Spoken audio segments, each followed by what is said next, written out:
Depuis quelques jours, depuis le 10 mars exactement et jusqu'au 23 mars prochain, ont donc lieu les semaines d'information sur la santé mentale avec en France plus de 700 événements organisés dans 200 villes pour sensibiliser, informer sur la santé mentale. En effet, on estime qu'une personne sur 4 est susceptible de développer au cours de sa vie un trouble de santé mentale. Et pourtant, ce sont des problématiques que nous connaissons mal et même au fond qu'un certain tabou entoure, enfin en tout cas plus que les particules dans l'air de Paris.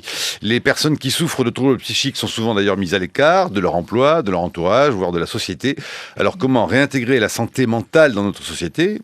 Peut-on même d'ailleurs au fond en guérir ? Quels sont les problèmes qui entourent la prise en charge de ces troubles de santé mentale ? Comment y répondre ? Pour essayer d'éclaircir toutes ces questions, nous n'avons que des grands spécialistes de la question. Ladies first, Claude Finkelstein, bonjour. Bonjour. Vous êtes directrice générale de la FNAPSI, Fédération nationale des associations d'usagers en psychiatrie. Catherine Boiteux, bonjour. Bonjour. Psychiatre à l'hôpital Sainte-Anne. Je suis accompagné ce matin, parce que je ne connais pas trop bien tout le sujet, malgré le travail que nous avons fait avec toute l'équipe, mais de la spécialiste et des matins, Caroline Eliachef, psychiatre et psychanalyste également. Et puis nous sommes avec Philippe Charrier, bonjour. Bonjour. Président de l'UNAFAM, Union nationale des amis et familles de malades psychiques. Depuis le mois de juin 2012, vous avez succédé à Jean Caneva, qui était président depuis 1999. Vous êtes aussi président de l'APCO, Société européenne de diagnostics médicaux, et cofondateur de l'association pour l'insertion des handicapés, entreprises et handicap. Je ne le répéterai plus, évidemment, jusqu'à la fin de l'émission. Je voudrais tout de même qu'on pose le problème d'abord très clairement et que l'on définisse et que l'on comprenne ce que c'est qu'une maladie psychique. Qu'est-ce que donc la santé mentale ? Qu'est-ce qu'une semaine sur la santé mentale ? Mais qu'est-ce que la santé mentale ? Qui répond ? Je vais peut-être recommencer moi. Donc, Catherine Boiteux. Voilà.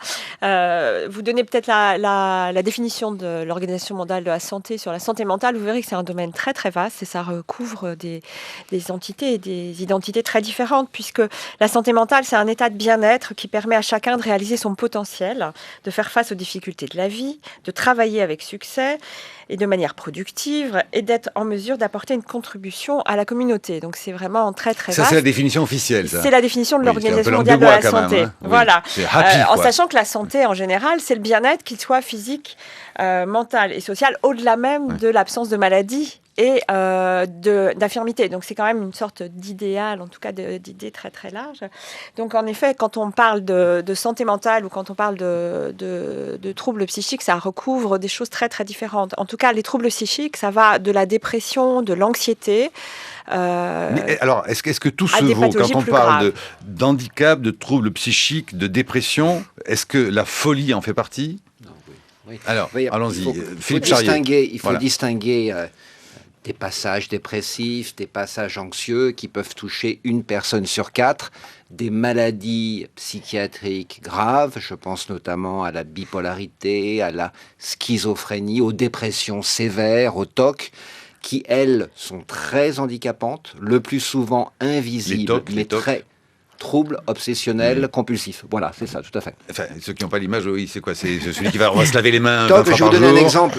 On regarde son portable tout le temps. Non, un exemple d'une personne que je connais, 45 ans. Voilà, des exemples. Elle ne peut pas quitter son domicile parce qu'elle vérifie tout pendant 10 heures. Et quand elle a fini ses vérifications, la journée est finie. Voilà, c'est un exemple précis. De TOC En même envahissant. temps, elle fait des économies. Oui, pas Mais elle est très mal. Est-ce qu'elle est très mal? Elle est très mal, oui, très mal. Oui, Ce sont des maladies infiniment graves, mais simplement pour faire une précision, elles peuvent toucher tout le monde. Personne n'est à l'abri. Alors, pardonnez-moi la question aussi triviale, c'est-à-dire, comment on les attrape? Écoutez, Est-ce que ça s'attrape comme un rhume? Elles sont a priori bio, psycho, sociales. Ça n'a rien à voir avec les particules dans l'air, Bio, il y a une partie héréditaire dans cette maladie. C'est incontestable. Hmm. Psychologique, parce que tout le monde ne réagit pas de la même manière à ces maladies. Et sociale, parce que le milieu qui vous entoure peut avoir un impact important. Vous savez, aujourd'hui, quand on a ces maladies graves, ou alors on est dans un milieu familial, aimant et structuré, et on a une chance de s'en tirer, ou alors c'est la rue. un SDF sur 2 souffre de troubles psychiatriques. Sujet c'est la prison. très très peu abordé sur la question des centres de domicile fixe, Absolument. qui est très importante en fait. Et c'est gravissime. Ou alors la prison. Aujourd'hui, prenez les prisons américaines. Un article du Wall Street Journal disait que 1 prisonnier sur 4 souffrait de maladies psychiatriques. Ou l'hôpital. Attention, donc ça ne veut pas dire qu'il est fou, mais ça veut dire qu'il est pas bien du tout. La folie, si vous voulez, la folie. Non, mais faut c'est être pour prudent. distinguer. Non, mais j'essaie de comprendre. Si vous voulez, il a perdu temporairement son discernement. C'est ça qui est important de comprendre. Donc 2% de la population, c'est considérable, souffre de ces maladies graves. Et il y a souvent la triple peine, parce que vous avez cette maladie, vous n'y pouvez absolument rien. Ces maladies portent en elles un phénomène de comorbidité. Il y a une tentation, une appétence particulière des produits toxiques, qui sont vraiment des bombes atomiques pour ces personnes. Et enfin, elles sont stigmatisées. Et je conclus sur un exemple. Vous souffrez de schizophrénie, vous ne pouvez pas entendre la radio, la télévision, à part certaines d'entre elles, les chaînes, sans dire, ben voilà, cette attitude est schizophrénique, cette situation est schizophrénique. Est-ce qu'on dit ça pour le diabète ? Est-ce qu'on dit la situation est diabétique ? Et ben voilà, c'est la triple peine, vous êtes en plus stigmatisé. Claude Finkelstein. Oui, alors... Et je repose la question, comment ça s'attrape ? Alors, ça ne s'attrape pas. Voilà. Je pense que tout le monde est susceptible, un jour ou l'autre, et c'est ça qui est important, de subir une maladie mentale. Ça dépend de l'entourage, de ce qui se passe et de la sensibilité que l'on a. Pour nous, c'est une maladie, toutes les maladies mentales, tout ce qui est psychiatrique, pour nous, ce sont des pathologies de la limite. Autrement dit, on est exactement comme tout le monde, sauf qu'à un moment donné, soit parce qu'on est fragile, soit parce que structurellement on a un petit problème, soit parce que l'entourage social ou familial déclenche quelque chose, on ne va pas réagir comme tout le monde. On ne va pas pouvoir gérer. Et c'est très important ce que je vous dis. Et pas pouvoir gérer, ça veut dire quoi ? Qu'on saute par la fenêtre ? Ça veut dire qu'on peut sauter par la fenêtre. Ça, oui, c'est drôle que vous disiez ça parce que... Enfin, drôle, c'est ma réponse personnelle. Donc, c'est étrange. Non, on peut sauter par la fenêtre. On peut avoir une réaction violente que la personne en face ne va pas comprendre. On peut avoir une réaction tout à fait inadaptée parce qu'on n'arrive pas à gérer.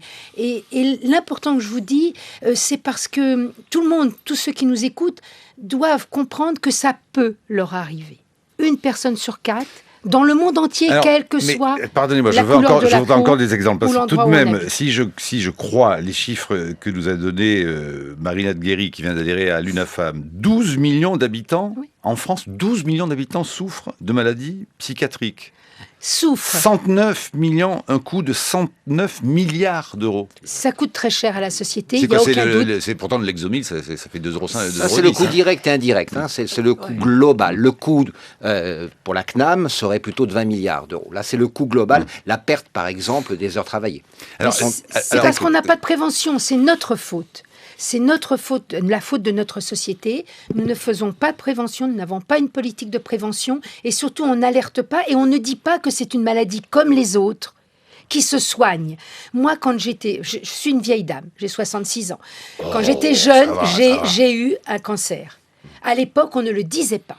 À l'époque, quand on travaillait, quand on avait un cancer, on était stigmatisé. Et on pensait qu'on ne retournerait pas travailler. On est dans le même cas aujourd'hui. Et c'est vraiment le problème de la société, des médecins, de la société. C'est nous tous qui devons amener cette déstigmatisation. Ça peut arriver à tout le monde, il ne faut pas en avoir peur, ça se soigne. Voilà. Catherine Boiteux, puisque vous êtes psychiatre à l'hôpital Sainte-Anne, évidemment tout en conservant l'anonymat, donnez-moi 2-3 cas différents de gens que vous soignez, qui sont à Sainte-Anne et qui souffrent de maladie mentale, d'un trouble mental. 2-3 cas, c'est compliqué parce que j'en reçois beaucoup, évidemment. Et puis en plus, j'ai une particularité, parce que ce qu'on évoque ce matin, c'est aussi la déstigmatisation. J'ai une particularité, je ne m'occupe que de patients que je vois en consultation. Parce que ce qu'il faut savoir, vous évoquiez tout à l'heure le fou, en tout cas, la personne qui souffre de troubles psychiques, aujourd'hui en France, elle est quand même suivie en ambulatoire, c'est-à-dire en consultation. Et donc moi, j'ai des patients qui vont de pathologies schizophréniques graves, invalidantes, invalidantes, Alors, pour lesquelles... Celle quoi? Celle le coup de schizophrénie. vérifier, le coup de vérifier sa Je vais vous porte. donner 2 exemples de Oui. schizophrénie. De schizophrénie tellement invalidante que le seul lien au monde, même si on essaie de les accompagner vers d'autres choses, eh bien c'est l'équipe soignante, c'est-à-dire c'est l'équipe du centre médico-psychologique, c'est l'équipe d'hospitalisation lorsque le moment de la crise est là. Et nous sommes le quotidien et cet accompagnement vers l'extérieur qui est parfois bien difficile parce qu'en effet, le patient finit par intérioriser cette représentation du fou et avoir peur d'affronter le regard de l'autre. Donc ça, je dirais, c'est la situation la plus invalidante de celui qui ne travaille pas et qui est replié autour de son équipe de soins. Et pour le dire vite, pardonnez-moi, qui n'est pas fou, mais qui a peur de le devenir. Non, qui a une maladie schizophrénique, qui est stabilisée par les traitements, qui va bien, qui peut vivre dans la cité. Hein. Pourquoi ça vous fait rire, Claude Finkelstein? On est tous plus ou moins fous. Et d'ailleurs, la sagesse populaire le dit, je t'aime à la folie, un petit coup de folie. Tout le monde le dit, on est tous plus ou moins fous. C'est invalidant ou pas, on en souffre ou pas, on dépasse les limites ou pas. Je t'aime à la folie. Vous mettez le chagrin d'amour, par exemple, dans les problèmes de troubles psychiques et de santé mentale? Ça dépend comment on le gère. Voilà. Ça peut être de la santé mentale. Ça peut être de la santé mentale. C'est-à-dire que ça peut être une crise douloureuse et passagère sur laquelle quelqu'un va avoir du mal à réagir et qui va avoir besoin de voir un psy. Alors je dis au sens large parce qu'il n'y a pas que les psychiatres qui interviennent. Hein. Mais ça peut aussi déclencher un chagrin d'amour chez quelqu'un qui a une vulnérabilité, qui a une histoire particulière. Ça peut déclencher une entrée dans une maladie. Caroline Eliachev. Oui, je comprends un petit peu la réaction de Marc Voincher, qui doit être la réaction de beaucoup d'auditeurs. Et on voit bien le problème que nous avons en psychiatrie pour en parler, hein, puisqu'on met dans un vaste fourre-tout la maladie psychiatrique grave et le trouble passager, où éventuellement, c'est pas parce qu'on a un trouble passager qu'on ne souffre pas beaucoup et qu'on n'a pas besoin d'aide. Oui. Et par ailleurs, on a des chiffres extrêmement importants. Or, vous le savez parfaitement, et je le sais aussi, il y a énormément de personnes qui auraient besoin d'être soignées et qui sont très gravement atteintes et qui ne sont pas soignées, c'est-à-dire soit qu'elles n'ont pas accès aux soins, soit qu'il y a une impossibilité pour elles à se soigner. Donc on est dans un paradoxe extrêmement important, et ce terme de maladie mentale ou de santé mentale est un vaste fourre-tout dont on a un petit peu de mal aussi à se sortir, et nous-mêmes pour en parler, ça devient extrêmement difficile. Alors Claude Finkelstein et Catherine Boiteux et Philippe Charrier, comment continuer de comprendre justement quoi concerne, de quoi il s'agit sur cette semaine-là? Alors, sur cette semaine-là, c'est une semaine d'information qui est surtout menée par les professionnels. C'est pour essayer de prévenir un petit peu la société que c'est quelque chose qui existe. Mais c'est vrai que je rejoins tout à fait Madame Eliachev. Le problème de la santé mentale, c'est quand même un vaste fourre-tout. Pour nous, ce qu'on demande surtout en premier, c'est qu'il y ait une psychiatrie digne de ce nom, avec une réponse pour soigner. Moi, dans mes associations, dans les associations de la FNAPSI, nous avons des personnes qui souffrent de schizophrénie, qui ont une vie tout à fait acceptable, bien soignée. Il faut aussi parler du déni de la maladie. Et on a des personnes qui sont en souffrance passagère, mais qui, ne pouvant pas gérer et n'étant pas aidées correctement, peuvent passer à l'acte et se suicider. Donc il faut vraiment être très attentif à la souffrance et à la réponse qu'on donne. Mais en fait, l'idée, au fond, de cette semaine-là, c'est quoi? C'est davantage aussi de sensibiliser ceux qui, après tout, vont bien, pour leur dire, soyez plus attentifs par rapport à ceux qui ne vont pas bien. C'est vraiment l'idée de la déstigmatisation, c'est-à-dire d'ouvrir à tout le monde, tout public, l'idée de cette maladie mentale grave, parce que c'est vrai que c'est de ça dont il s'agit. La dépression et la crise, les gens savent se tourner vers les psys. C'est vraiment à la fois toucher les médecins généralistes qui sont en première ligne, toucher les associations, toucher les élus, toucher les services sociaux, tous ceux qui peuvent rencontrer, croiser sur leur chemin des gens qui sont avec une pathologie invalidante, qui vont soit avoir honte, parce qu'on a honte de ce qui arrive, soit ne pas avoir la conscience passagère de ces troubles, et donc ne pas accéder à des soins. Parce que plus on arrive tard, plus on traite tard, plus la personne sera en marge de la société et invalidée et handicapée. Donc il faut vraiment diagnostiquer au plus tôt ces troubles graves psychiatriques. Voilà, et donc sensibiliser évidemment le public. Connaissez-vous Aîné-le-Château? Oui. Aîné-le-Château, le petit village de l'Allier, 1000 habitants, qui accueille depuis plus d'un siècle plus d'un siècle des personnes atteintes de troubles psychiatriques. Le principe de cet accueil repose très simplement sur la prise en charge de patients par les familles du village pour le logement, l'habitation, la surveillance quotidienne. En échange d'une rémunération, les patients ont une contrainte, la seule, c'est de se rendre à l'hôpital 3 fois par semaine, mais sont ainsi totalement intégrés à la vie du village. Extrait d'un reportage diffusé le 5 octobre dernier au journal de 13h de France 2. Tu peux la décrire, cette maladie? Alors, je sais pas du tout. Tu sais pas du tout? On m'a dit que j'avais une maladie, mais je sais pas du tout. Des fois, quand j'écoute ma musique, je me dis, il y a quelque chose qui me pète dans le front, mais voilà, il faut que il faut que je quitte, il faut que j'éteigne la musique, la télé. Je reste dans le calme. Mais toi, comment tu te sens? Est-ce que tu te sens différent des autres? Ben, un peu, oui, Ouais. je pense, oui. Certains gens, quand tu les vois, quand ils nous voient sortir de l'hôpital, ils doivent se dire, celui-là, il est un peu fou, il est un peu dangereux, il est un peu, je sais pas moi, il est un peu grave, ce type.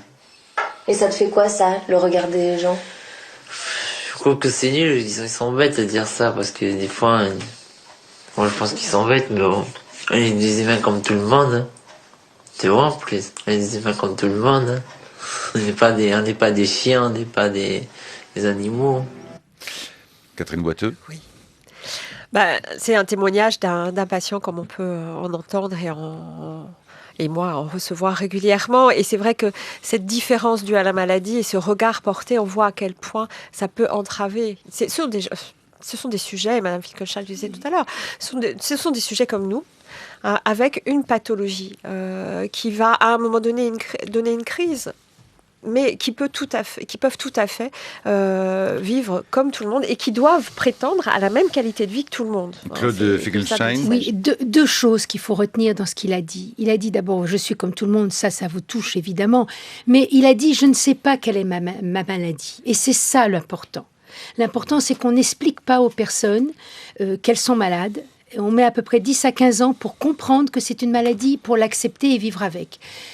Il faut expliquer ce que c'est cette maladie à la personne, avec les mots qu'elle peut entendre, s'adapter, et qu'elle puisse se la réapproprier et vivre avec. C'est là l'important. Je vous rappelle notamment un rapport de la Cour des comptes en 2010 sur les effets du plan psychiatrie et santé mentale notait ceci: en France, les pathologies relevant de la psychiatrie se situent au 3e rang des maladies les plus fréquentes après le cancer et les maladies cardiovasculaires. Philippe Charrier. Oui, je crois.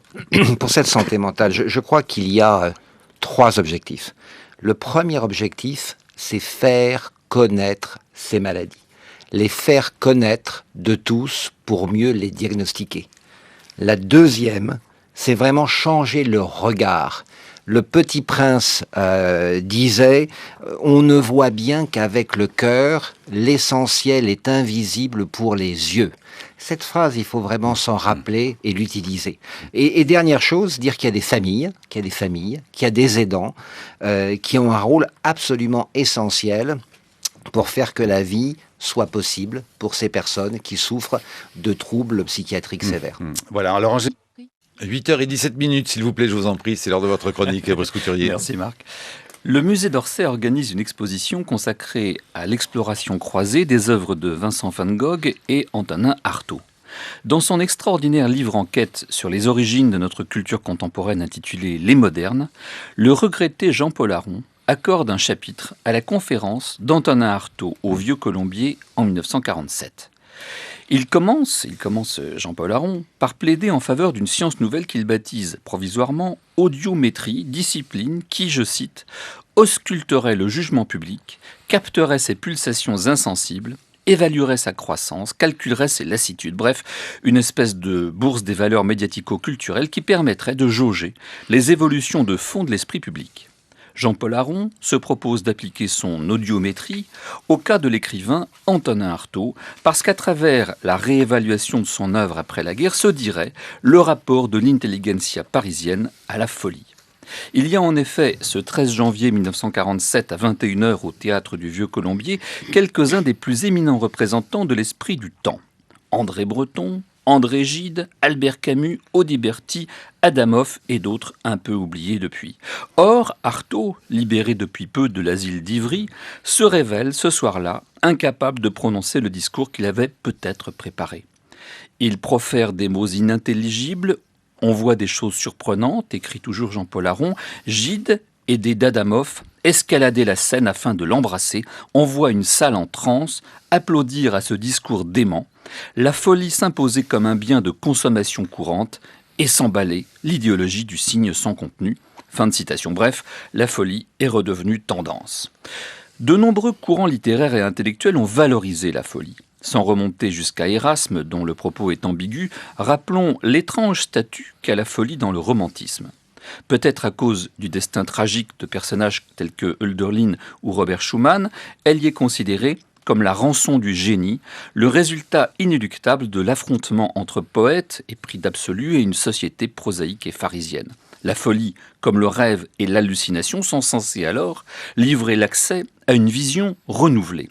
Le surréalisme a comme souvent radicalisé ce propos romantique. Dans leur lettre au médecin-chef des asiles de fous du 15 avril 1925, les surréalistes en groupe écrivent, je cite, « Les fous sont les victimes par excellence de la dictature sociale ». Et le manifeste surréaliste conclut, « Nous réclamons qu'on libère ces forçats de la sensibilité ». Alors ce courant de valorisation esthétique de la folie va culminer dans les années 1960-70 avec des auteurs tels que Thomas Szasz, le véritable père fondateur de l'antipsychiatrie, qui était psychiatre lui-même et qui prétendait que la maladie mentale était un mythe, que la psychiatrie était une idéologie médicale. Pour ce libertarien, Thomas Szasz, donc, la psychiatrie, c'est une technologie de contrôle social qu'il n'hésite pas à comparer à l'Inquisition quand elle pourchassait et torturait les hérétiques. Quelques années plus tard, on le sait, Michel Foucault publiera son Histoire de la folie à l'âge classique qui va ancrer pour plusieurs décennies le paradigme du grand renfermement selon lequel le XVIIe siècle aurait connu la concomitance d'un discours à prétention scientifique sur la folie, la psychiatrie, et la mise à l'écart autoritaire des fous, des vagabonds, des libertins.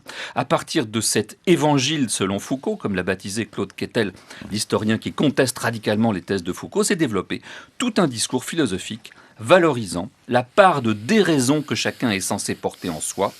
Qui tue son fou meurt sans voix, disait déjà Henri Michaud. La folie y est valorisée en tant que l'autre de la raison, la part d'ombre inhérente à toute lumière. Alors comme souvent, et j'en reviens là à l'audiométrie de Jean-Paul Aron, l'esprit du temps retardait sur les développements de la science. Alors même que Laing et Cooper développaient la pratique de l'antipsychiatrie en proposant d'accompagner le trip des schizophrènes confiés à leurs soins et en prenant pour les autres les aventures hallucinogènes ou LSD, la pharmacologie, elle, développait ses neuroleptiques et ses antidépresseurs.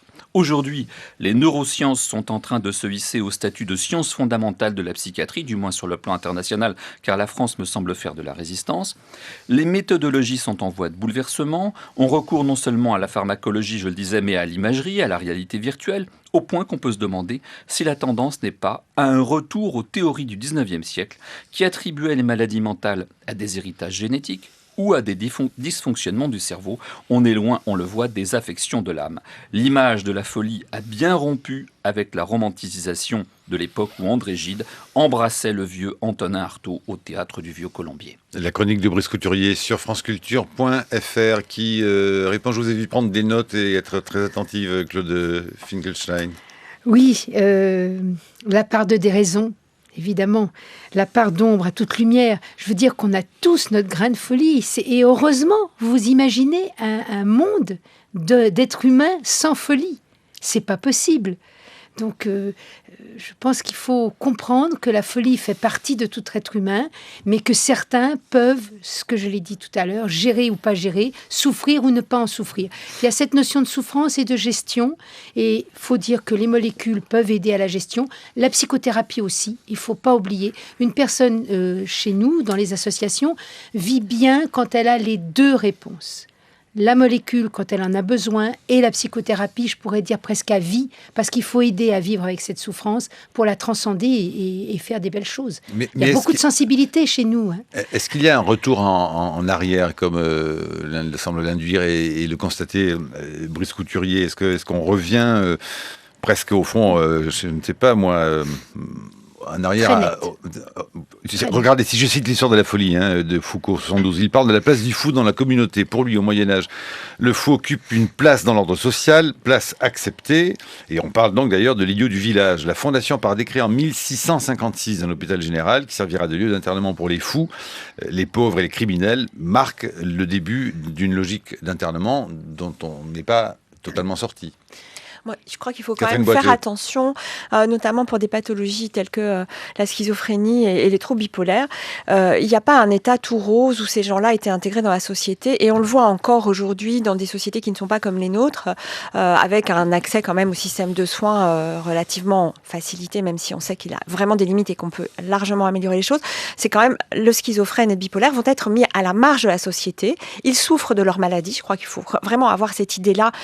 C'est pas une idée romantique que d'avoir une schizophrénie ou une maladie bipolaire. Il y a une vraie souffrance. Et c'est pas cette souffrance qui fait qu'on est artiste ou pas. Il y a une vraie souffrance et on ne peut pas la nier, on ne peut pas ne pas l'entendre.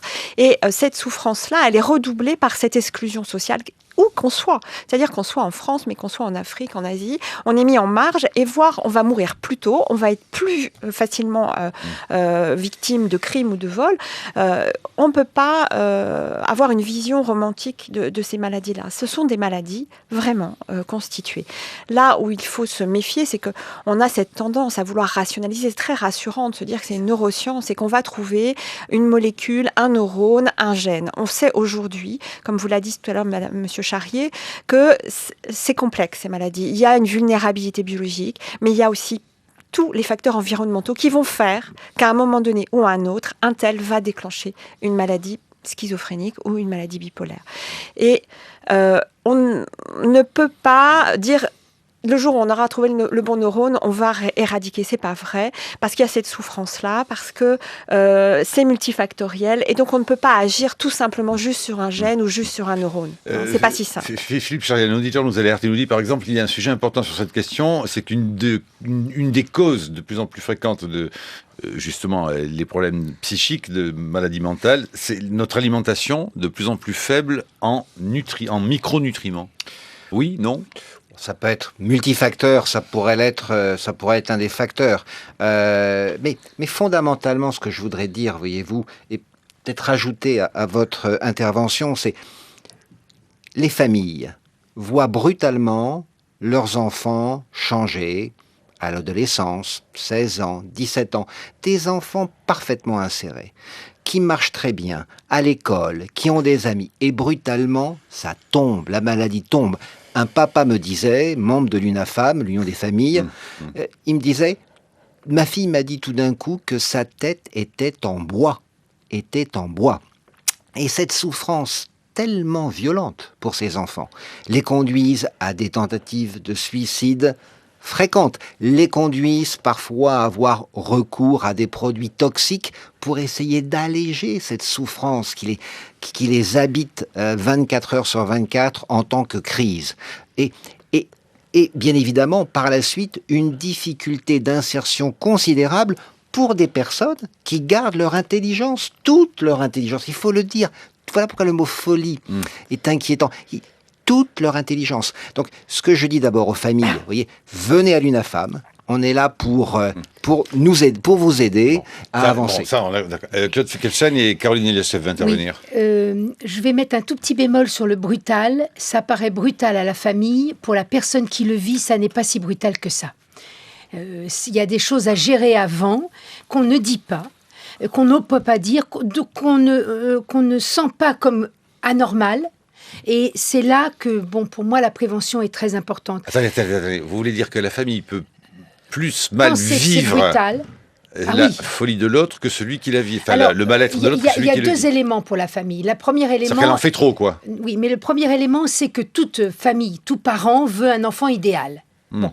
Et pour une famille, faire le deuil d'un enfant idéal, c'est déjà difficile, mais faire le deuil d'un enfant idéal et qu'en plus il souffre de schizophrénie, c'est impossible. Il veut toujours qu'il revienne comme avant. Or, on ne sera jamais comme avant puisqu'on est normaux. On est ce qu'on est. Oui, il ne faut pas oublier ça. Pas. Oui. Voilà. Et la deuxième chose que je voudrais dire, c'est quand même le paradoxe de la société. On est quand même dans une société qui va très vite, on épuise les gens, on les essore, on a vécu la vache folle, on a donné des farines animales à un animal qui est fait pour brouter de l'herbe. On mange des choses, regardez un tout petit peu comment sont élevés les animaux en batterie, vous comprendrez. Et on voudrait que dans ce monde idéal, on soit tous très bien et éradiquer la folie. Non. Il faut quand même quelque part réfléchir aussi. C'est la société aussi qui est folle actuellement et qui n'accepte pas ce moment de folie de tout être humain. Caroline Eliachev. Oui, est-ce que vous ne pensez pas que la campagne que vous êtes en train de mener de déstigmatisation va entraîner probablement un certain nombre de personnes qui n'auraient pas consulté à consulter, et que les moyens mis en œuvre pour recevoir ces personnes ne sont pas à la hauteur, loin de là? Comment est-ce que vous avez pensé à gérer ce genre de problème? Dans le service que je dirigeais, le premier rendez-vous était à 6 mois pour un enfant. Vous avez totalement raison. Claude Finkelstein. Oui. La réponse actuellement n'est pas adaptée. C'est même pas une réponse. Quand on parle d'offre de soins, ça me fait hurler. J'aimerais qu'il y ait une réponse correcte, rapide. Quand les gens appellent pour un CMP, qu'ils aient une réponse, qui soit reçue même pas par un senior dans les 3 jours, dans les 48 heures. Enfin, la souffrance quand on appelle, c'est qu'elle est trop énorme. C'est comme si on rejetait les gens qui se sont cassés une jambe ou une chose comme ça. C'est aussi grave, la fêlure de l'âme. Voilà. Philippe Charrier. Pour le diabète, par exemple, diabète, maladie grave également, on a mis au point un protocole avec les médecins généralistes. Je crois que pour la psychiatrie, il faut former beaucoup plus les médecins généralistes. Ils pourraient faire déjà une partie du travail et bien évidemment collaborer avec les psychiatres de façon à Je ne suis pas certain que Caroline Eliachev soit exactement de votre avis. Écoutez, en tout cas, pour le moment, ça ne marche pas bien. C'est ce que je dis, il faut l'améliorer. Voilà, absolument. c'est-à-dire que la majorité des antidépresseurs sont prescrits par des médecins généralistes. Je ne veux pas attaquer les médecins généralistes qui eux-mêmes m'attaquent, mais je veux dire quand même que nombre de prescriptions, de notre point de vue à nous, d'abord, éventuellement on pourrait s'en passer et ne sont pas correctement faites. Il faudrait les former. Mon sujet, c'est la formation. Catherine Boiteux, hôpital Sainte-Anne. En effet, les médecins généralistes, dans leur patientèle, ils ont 25% de patients qui souffrent de troubles psychiques. Le souci est que, en effet, et sans les attaquer, parce que je pense qu'ils font comme ils peuvent, ils ne sont pas formés à la psychiatrie. Et la psychiatrie est une vraie spécialité médicale. Et cette déstigmatisation de la psychiatrie, enfin, au cours d'une semaine, c'est aussi la stigmatisation de la psychiatrie, parce qu'on est embarqué dans la même galère que nos patients. C'est-à-dire que, quand même, on souffre de ne pas avoir été reconnu comme une vraie discipline, avec des vrais symptômes, avec des vrais diagnostics et du coup des vrais traitements. Si on avait cette reconnaissance-là et cette formation du coup de l'ensemble du corps médical, on n'aurait plus de prescription d'un antidépresseur là où en fait c'est une entrée dans la schizophrénie ou d'autres choses qui ne relèvent pas de ça. Et une articulation meilleure entre le médecin généraliste et le psychiatre, comme il peut s'articuler avec un cardiologue. Après tout, ça pourrait être ça. Philippe Charrier. Le diagnostic. Le diagnostic est porté beaucoup plus tard. Bipolarité, 10 ans pour avoir un diagnostic. Les vies sont perdues, c'est 10 ans. Au moment du diagnostic, les personnes ont perdu une bonne partie de leur vie. Les soins somatiques, on oublie les soins somatiques en psychiatrie, mais l'espérance de vie est de 10 à 15 ans inférieure parce que les gens ne pensent pas à se soigner. Mais pour des choses toutes simples. Dentaires, par exemple. Catastrophe, les soins dentaires. Puis ils sont rejetés aussi. Ne pensent pas à se soigner et n'ont pas accès aux soins médicaux. Donc c'est vrai que c'est vraiment un effort de déstigmatisation de la psychiatrie et des troubles psychiatriques pour que ces patients aient aussi accès à des soins somatiques et un accès au diagnostic quand ils vont voir le médecin pour une affection. Alors, accès au diagnostic, peut-être accès aussi à une connaissance plus précise encore au fond du patient que l'on a en face de soi. Petit détour complètement ailleurs par Dakar. Écoutez cet extrait de l'émission de Robert Arnault en 1975, Écho de la vie africaine, où il suivait Henri Collomb, médecin psychiatre qui dirigeait l'hôpital psychiatrique de Fann à Dakar. Nous avons été rapidement dans l'obligation, je dis bien l'obligation, de nous intéresser aux guérisseurs, pour la bonne raison que c'était les guérisseurs qui s'occupaient des malades et pas tellement les psychiatres au début. Les malades que recevaient les psychiatres étaient des malades qui étaient rejetés par tout le monde, qui étaient hors des circuits de soins traditionnels, qui étaient rejetés par leur famille, par leur société, et qui utilisaient l'hôpital comme dernier recours, mais comme dernier recours pour y rester toute leur vie, pour être exclus définitivement de la société. Nous avons bien observé que la vraie psychiatrie ne se faisait pas à l'hôpital. D'ailleurs, même maintenant, on dit facilement à l'hôpital psychiatrique qu'on calme, mais on ne guérit pas. La vraie guérison doit passer par le guérisseur. Même certains Africains qui ont conscience de leur biculturation, d'appartenir à la fois à la tradition et à la culture occidentale, disent « mais nous avons besoin de deux types de soins ». À la fois les soins occidentaux et les soins traditionnels.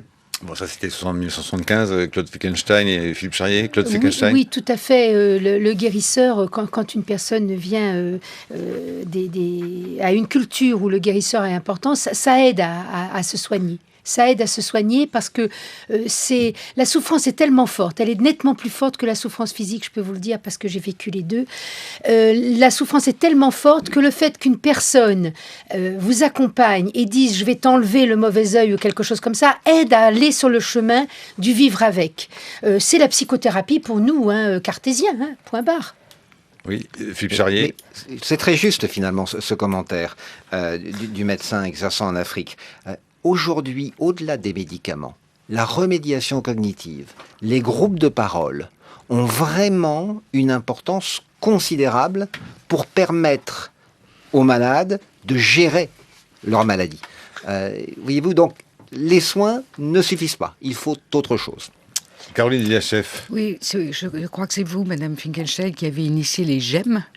Est-ce que vous pouvez nous dire ce que c'est et où vous en êtes ? Les GEM. Alors, les GEM, les groupes d'entraide mutuelle, oui. C'est nous qui avons initié, parce que j'avais vu quelque chose en Angleterre. C'est très important l'entraide. Moi, j'ai été sauvée par l'entraide d'une association d'usagers à l'époque. Et le fait d'avoir d'autres personnes qui ont vécu la même chose, qui sont bien, qui semblent bien, qui semblent normales, et qui ont vécu la même chose que ce que vous vivez au moment où vous êtes en pleine souffrance, vous permet d'avoir l'espoir de vivre avec. Et c'est quelque chose de très important. Où ça en est maintenant, c'est assez difficile. C'est complètement repris par les professionnels. La mainmise est reprise sous prétexte que les gens en souffrance psychique ne sont pas capables de gérer tout seuls. On les reprend, on les remet sous tutelle. Les professionnels, et je dirais même certaines familles, mais c'est normal, je ne sais pas, un jugement de valeur, ont tendance à penser que les personnes en souffrance psychique ne sont pas capables de gérer et du fait essayent de les aider et les aident en reprenant la main dessus. Notre temps n'est pas le même que les autres. Nous mettons beaucoup plus de temps pour faire une décision, pour la mettre en route. Et ça n'est pas compris par la société actuelle, qui va très vite. Voilà. Alors, vous savez que la radio peut notamment faire beaucoup pour ça. Il y a même une radio qui s'occupe des troubles mentaux, des gens qui ne vont pas très bien. Elle s'appelle Radio Citron. On peut l'écouter tout simplement sur radiocitron.com.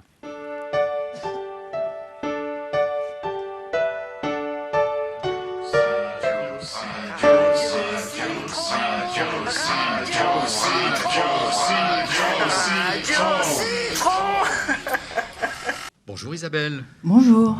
Alors Isabelle, tu es fidèle au micro et aujourd'hui une petite chanson ? Une chanson qui sera parlée, mais c'est quand même une chanson. Pierrot, dis-moi, quel pont je dois prendre pour enjamber la lune et me pendre à ton cou ? Eh, dis-moi, Minot, quel caillou je dois fendre ? Dis-moi, dis-le-moi, la lune est-elle caillou ? Sous le pont Mirabeau, des bouteilles pleines d'histoire, des chansons bleu caillou et des lunes à boire. Mirabeau fait le beau, écorche mes genoux, Pierrot fait le fou. Nous venons d'entendre Zaza Manitas des Patatras et là c'était vraiment dans la douceur. Oui, Fabienne. Oui, moi je voulais ajouter et demander à Isabelle, quand Pierrot te prête-t-il sa plume ? Surtout dans mes rêves. Tu as de la chance que l'inspiration vienne te visiter comme ça. Bah oui, ça fait du bien. Enfin, j'ai pas que des beaux rêves la nuit, malheureusement. Mais j'essaye d'éviter d'écrire mes cauchemars en chanson. Voilà, Radio Citron animée par des schizophrènes, des bipolaires ou autres encore, avec des psychiatres, des psychanalystes, et qui s'inspirent d'une expérience célèbre en Amérique du Sud, en Argentine, la célèbre Colifata qui émet depuis un hôpital psychiatrique de Buenos Aires, radiocitron.com. Sinon, il y a aussi toujours, bien sûr, France Culture, Claude Fickenstein.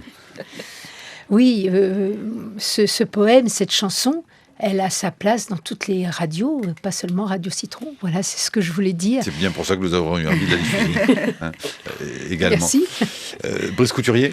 Oui, moi, depuis le début de cette discussion, je me demande où on est. Est-ce qu'on est du côté de l'affection de l'âme et à ce moment-là, la folie relève de la psychothérapie, ou est-ce qu'on est du côté du dysfonctionnement du cerveau et à ce moment-là, on a recours à la pharmacologie ou au génie génétique? Alors vous nous dites multifactoriel, le rôle de l'environnement plus celui de la génétique, et on voit bien que la psychiatrie actuelle est ambiguë parce qu'elle essaie de mêler à la fois la chimie, la biologie, la société et les approches psychothérapeutiques. Qu'est-ce qui marche vraiment? Il y a des études quand même qui ont été faites qui montrent que face à certaines maladies, face à certaines affections, certains procédés marchent et d'autres ne marchent pas. Par exemple, une chose qui est assez connue, c'est que la psychanalyse n'a aucun effet sur l'autisme, que par contre, elle en a beaucoup sur la dépression. Est-ce qu'on ne pourrait pas comme ça donner des recettes, des modes d'emploi, des méthodologies qui feraient que face à certaines affections, on pourrait utiliser la pharmacologie et d'autres non? Alors, vous allez être très déçus parce qu'on ne va pas pouvoir classer, en effet, on ne va pas sortir de cette ambiguïté. Les maladies psychiatriques sont en effet entre le psyché et quelque chose de cette vulnérabilité biologique, donc somatique. Et ce qui marche, ça ne va pas être non plus une recette que je vais vous donner. De toute façon, ce dont on s'aperçoit, c'est clair, c'est qu'il faut une association, que c'est des prises en charge plurielles. Il y a une nécessaire prise de médicaments, il ne faut... pas de langue de bois. On parlait de France tout à l'heure, on ne va pas laisser souffrir quelqu'un en le regardant souffrir, en lui disant vas-y, explique-nous ce que tu veux. Mais ça ne suffit pas, ça soigne pas. Ça ne suffit pas. Ça soigne les symptômes, mais pas les causes. Ça soigne les symptômes, et ça permet de diminuer justement les symptômes qui font souffrir, et ça permet de prendre la parole. Après, on peut proposer tout un ensemble et un panel de thérapies qui vont de la psychanalyse à des thérapies plus récentes, telles que la remédiation cognitive qu'évoquait M. Charrier tout à l'heure. Et je crois que pour chaque individu, il faut qu'on puisse lui proposer un accès à ces thérapies. Alors encore une fois, c'est très ambitieux parce qu'on n'a pas toujours les moyens de pouvoir tout proposer.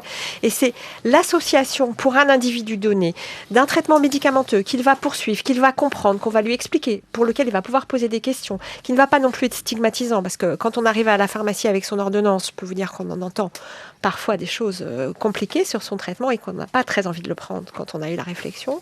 Mais donc ce traitement bien suivi, et puis de suivre des thérapies adaptées au cas de chacun. C'est pour ça qu'il n'y a pas de recette. Un individu va avoir besoin de remédiation cognitive, un autre va vraiment avoir besoin d'un accès psychanalytique, tout schizophrène qu'il est, individus parce qu'il va ou pouvoir les parler. Maladies. Est-ce qu'il n'y a pas aussi certaines maladies qui sont mieux soignées par certains processus et d'autres par d'autres? Quand on parle de schizophrénie, il y a une étude là-dessus à un moment. Bipolaire, Catherine quand on parle de schizophrénie, de trouble bipolaire, on se rend compte qu'on ne peut faire, je suis désolée, que du sur-mesure auprès de chaque individu.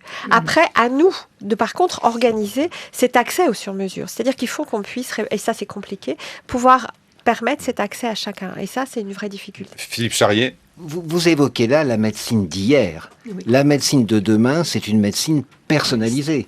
On va essayer de faire un exome de votre tumeur cancéreuse pour vous fournir le traitement qui va convenir. La médecine change. Et la médecine de demain, elle va s'inspirer un petit peu de ce que vous disiez, docteur. Oui, c'est très très important de retenir. Une petite chose que je veux dire très importante à mes yeux. Essayons d'insérer les gens qui souffrent de ces troubles psychiatriques graves. L'entreprise doit y participer. C'était la question des dernières questions que je voulais vous poser. Où est l'entreprise voilà. Cette histoire-là, c'est les progrès Oui. L'entreprise a une responsabilité sociale.